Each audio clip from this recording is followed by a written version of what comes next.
Well, there is an interesting competition going on between wheat and rice in Indonesia.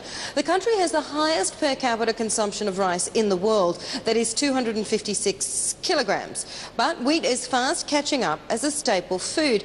Per capita wheat consumption has doubled in the last 30 years in Indonesia, and our next guest says this shift in taste is set to benefit one company, that is Indofood. Nirgunan Tiruchelvam is an equities analyst at Standard Chartered and is joining us now live from the SGX. Nirgunan, it's great to have you with us today. I noticed that you have started coverage of the Indofood Group.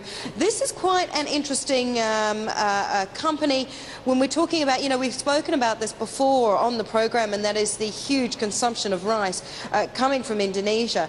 You're talking now about a change, a real change in consumption trends, largely to do with prices.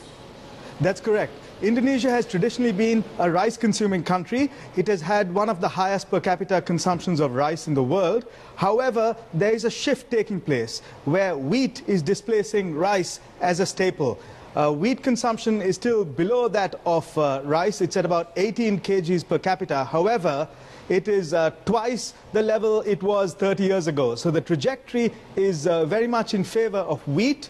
For the first time in the last few years, we have a situation where a packet of instant noodles is actually cheaper than a bowl of rice. So that is a transformative event in the context of Indonesian consumption.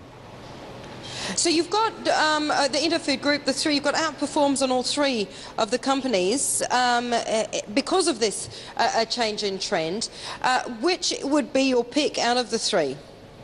We would urge investors to look at this opportunity from the holding company perspective. We have an outperform recommendation on Indofood Success Makmur or INDF with an upside which suggests upside of 27%.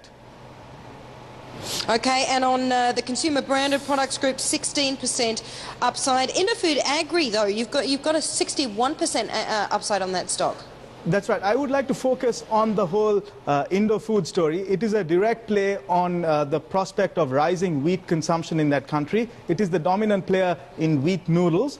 It has a 73% market share. So there seems to be a shift in dietary patterns in that country, partly because of the fact that wheat noodles are now cheaper than rice, as well as an urban migration in Indonesia where tastes are changing.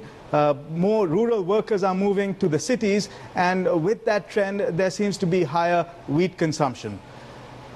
Okay, Nirgunan, just before we let you go, because we're just about out of time, can I ask you about Glencore? Would you recommend your clients look at it when it comes to market? I cannot comment on that. Can't comment on Glencore. Alrighty, okay, Nirgunan, great to have you with us. Thank you so much for joining us today. Nirgunan Tiruchelvam from Standard Chartered with us there.